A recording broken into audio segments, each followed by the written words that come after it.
Bon vendredi à vous, chers téléspectateurs d'Afro Info des 43. Des affrontements entre les résistants patriotes et les rebelles du 1-23.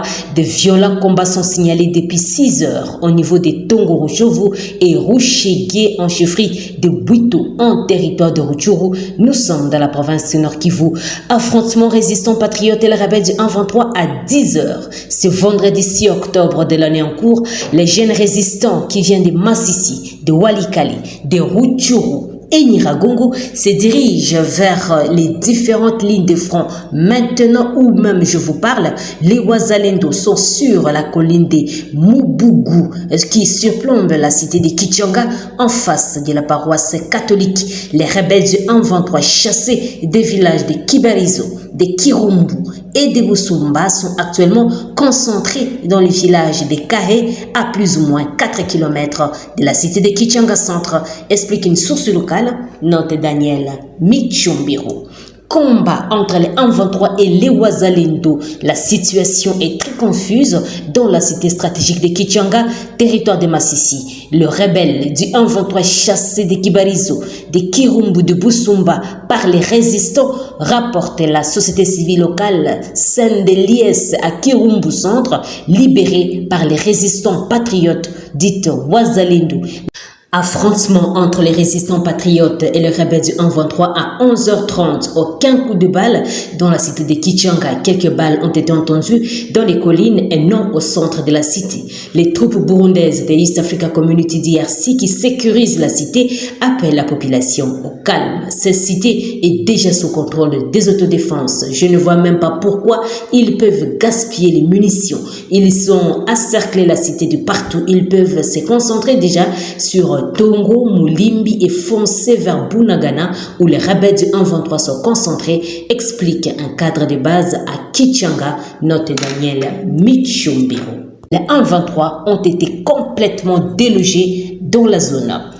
Les 1-23, un mouvement rebelle de la République démocratique du Congo, exprime sa plus ferme condamnation à l'égard des récents incendies des villages et des ciblages des familles Tutsi innocentes par M23 tient à exprimer sa solidarité envers les victimes et les familles qui ont perdu leurs proches et leurs biens lors de ces attaques. Et nous promettons que ces crimes ne resteront pas impunis et nous appellerons à la justice pour les victimes. Les M23 appellent les Nations Unies, la région, la communauté nationale étant aussi internationale, les médias ainsi que les organisations humanitaires de défense des droits de l'homme à prendre part à la négociation de ces génocides. Il est important que ces crimes ne restent pas silencieux et que les actions concrètes soient entreprises pour protéger les innocents. Le 1-23 exhorte la communauté d'Afrique de l'Est et à clarifier la situation. Les contingents d'East Africa Community Burundi qui est en charge de certaines zones n'a pas réussi à protéger des civils innocents, notamment la communauté Tutsi. Occupation des zones par les forces du gouvernement. Depuis la reprise des hostilités, les forces du gouvernement de Kinshasa ont occupé toutes les zones remises au contingent de l'EAC par le 1-23 dans le cadre du processus de paix. Autre nouvelle toujours dans cette édition, plusieurs sources ont annoncé l'arrestation de 7 leaders du groupe armé Mouvement Nationaliste Lumumbiste dans les territoires de Mambasa. Nous sommes cette fois-là en province de l'Ituri, une province placée sous état de siège, une mesure d'exception pour lutter contre l'activisme des groupes armés. Et ces derniers seraient arrêtés depuis 4 jours après avoir été interpellés par les services de renseignement militaires. Cette information est aussi confirmée par John Vouleverio, qui est le coordonnateur de la société civile, qui dénonce une stratégie qui risque de freiner les programmes de démobilisation, désarmement, relèvement communautaire et stabilisation PDDRCS, alors que ces miliciens venaient de s'y rendre. Ça va impacter négativement dans les opérations de sécurisation de la population, a-t-il alerté. Et selon la radio onisienne, certains miliciens qui étaient précantonnés à Kasoko commencent à regagner leurs anciens bastions, ce qui constitue un grand danger pour la population de la place. Aucune autorité militaire n'a confirmé cette information en attendant une réaction officielle, écrit politico.cd. En Ouganda, cette fois-là, le secrétaire général du Parti National Unity Platform NUP a annoncé le jeudi l'arrestation de son président Robert Kyagulanyi alias Bobi Wine par des agents de sécurité à l'aéroport international d'Entebbe à son arrivée. Bobi Wine revenait à Kampala après une tournée au Canada et en Afrique du Sud. Il a été descendu de l'avion et conduit vers une destination inconnue. Jusqu'à présent, nous ne pouvons pas spéculer sur l'endroit où il se trouve, a fait savoir David Lewis Rubongoya. Des médias ougandais ont confirmé l'interpellation du principal opposant au président Yoweri Museveni, citant des sources sécuritaires. Selon les médias, l'opposant serait directement conduit à son domicile alors que ses partisans avaient prévu d'organiser un match baptisé 1 Million Match pour lui accueillir dès son retour dans la capitale ougandaise.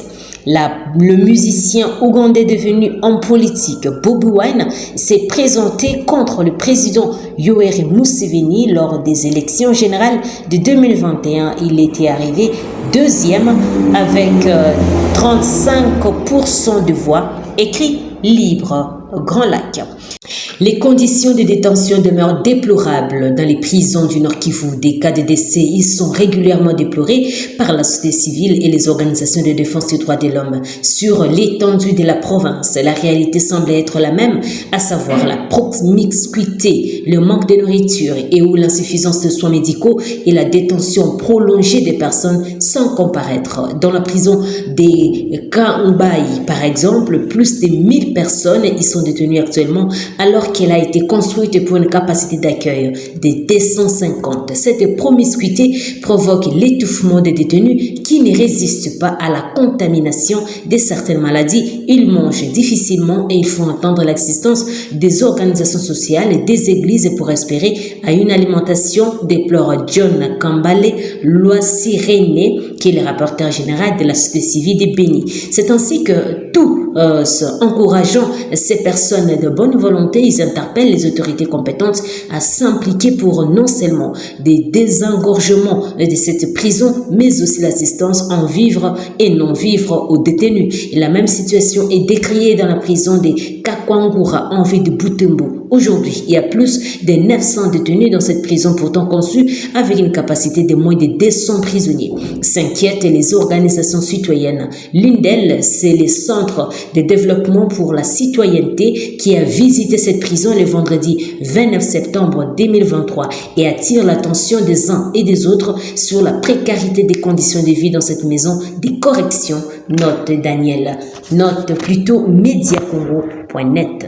Chers téléspectateurs d'Afro-Info 243, merci de nous avoir suivis jusqu'à la fin.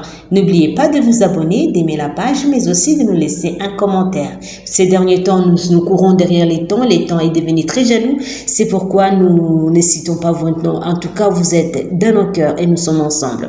Je suis Santi Chesenga dans la province de l'Ituri pour Afro-Info 243. D'ici là, portez-vous bien et à très bientôt avec d'autres nouvelles. Au revoir.